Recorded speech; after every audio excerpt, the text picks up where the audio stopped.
And the radio man said, I'll be at the end of the line, you be at the front of the line. I said, okay. So we're going through the jungle. We get on, and we're going down this path, and I'm going, this is a well-worn path. I don't like this. That means the enemy's been using this path, and I don't like it. So we're walking, and all of a sudden I get this very eerie feeling.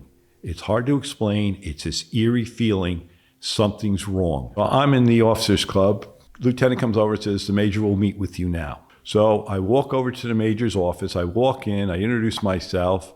I sit down, and he starts to talk to me when a CW2, Chief Warrant Officer, steps in and says, excuse me, sir, we have LRPs in contact. A LRP is a long-range reconnaissance patrol. There's only 6, I think, and their job was to go out. We would insert them, one helicopter, that's it. You insert them, you try to not draw up as much attention as possible. You put them in the jungle and get out of there, and they would have to go sit on a trail or something, and they would watch what was going on, and then they report it back. They never, confronted the enemy if they could avoid it. And all of a sudden, somebody yells, down bird. So I ran over to the officers club, went inside, yelled down bird. Then I came back to the hangar, got my gear on, and the sergeant comes and says, no, we're not going in tonight. Can't go in tonight. It's too dark. And he goes, there was a Loach out there, and there was a major flying the Huey, and they had a mid-air collision, and they went down. And as a result, the guys on the Loach all lived. The 3-man crew on the Loach lived. Everybody on that Huey died. And when I went back to my room, my roommate was there, and I looked at him. He just looked gray. And I said, you okay? And he kind of nodded his head. He was kind of out of it. It looked strange. So I hit the rack, got up the next morning, went down to the maintenance hangar, and the sergeant goes, we're not going in. They're going to blow it up, because it was sitting all night, and they do not want to take the chance that they might have booby-trapped it. They're going to send an EOD team in, and that's the Explosive Ordnance Disposal Unit.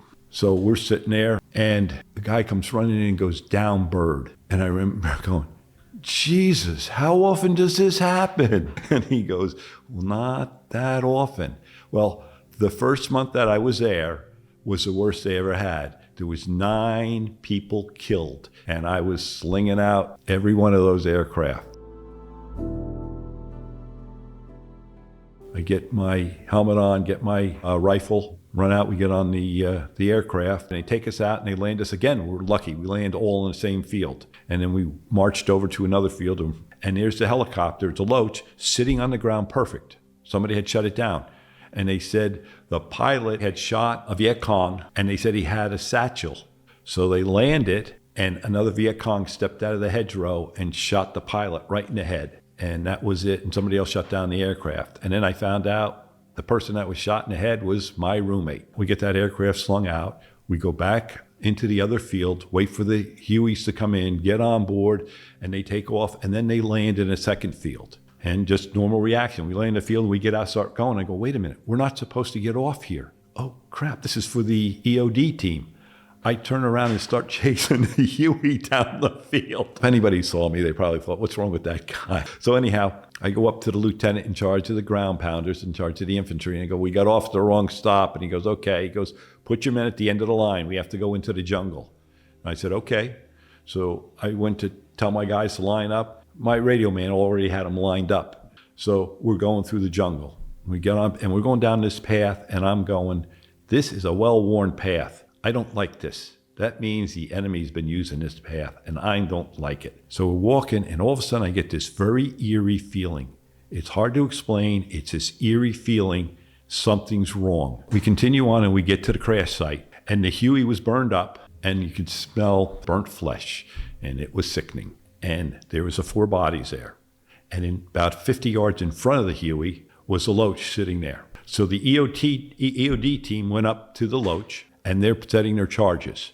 Meanwhile, we're getting the bodies in the body bag. Now, they looked charred, and they looked like a piece of charcoal, but they were heavy. I thought they'd be light. They weren't. Put them in the body bags, and then the lieutenant said, okay, I'm going to need your team and the EOD team to carry these guys out. My guys are going to be, protecting us. I said, fine. So the radio man and I grabbed the one body, and it was heavy, and we carried it down the path. We're in the field. The helicopters came in, put him on the helicopter in the cargo area, and I remember pushing him in, and it smushed. Now, it might have just been a body moving or something, but to me it was a smush. And then my stomach turned upside down.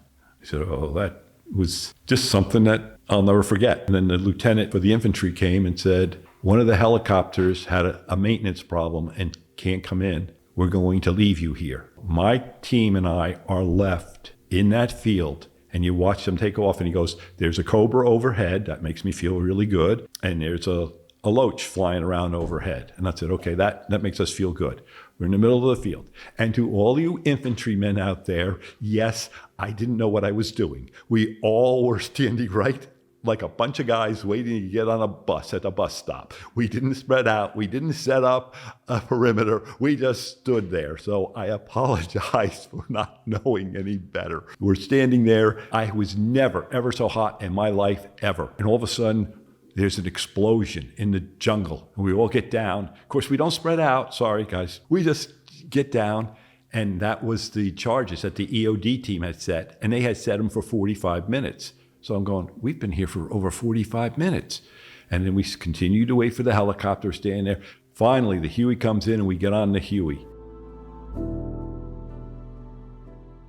So we ended up going back, and I go into my room, and all these guys come into my room and they start going through my roommate's stuff. But that's the way it was over there. Personal stuff gets to go home, but the other stuff, it gets split up among everybody there. A day later, I got another roommate. He had been living in that hooch for a while, but he wanted to move down to that room, so he moved in. Another really great guy, one of the smartest guys I've met, and he had such a great attitude.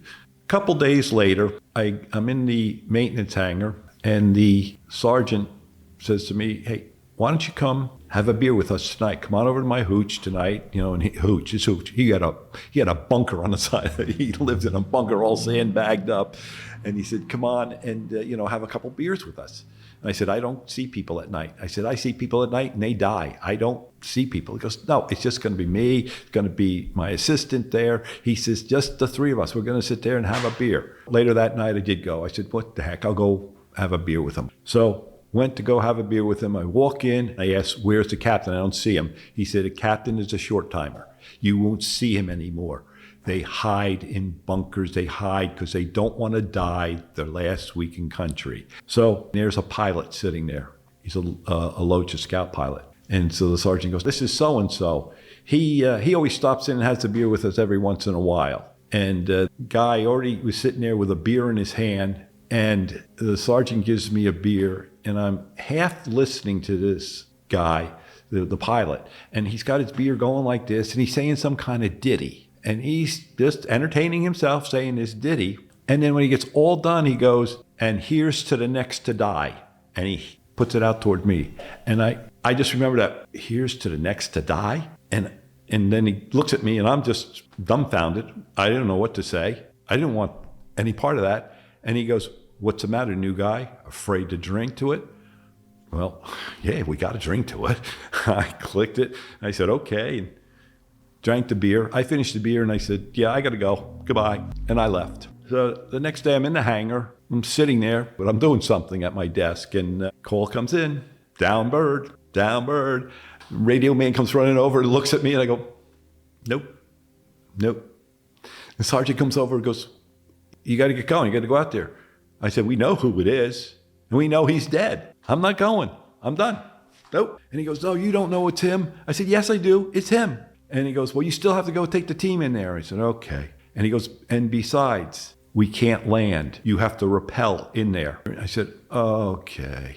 That sounds like a lot of fun. I don't know anything about rappelling. So, okay. So we go out, we get on the helicopter, and the blues sergeant was there, and he was showing me, he's rigging me up to rappel. I don't know how you rappel. And so we get over the area, and I start going down off the side, going slow and slow and slow and slow. And then I look around and I say, hey, I'm sitting out here where people can see me. This isn't good. And I just kind of let go and slid down the rope and then grabbed it. I had gloves on, burned my hands good. Then the lieutenant walks up to me, who's in charge of the blues, or the ground pounders, and he goes, all the M79 rounds cooked off from the helicopter. And they're all over the ground. He says, don't kick them. They could go off. They can explode. And I was okay. And we're walking around.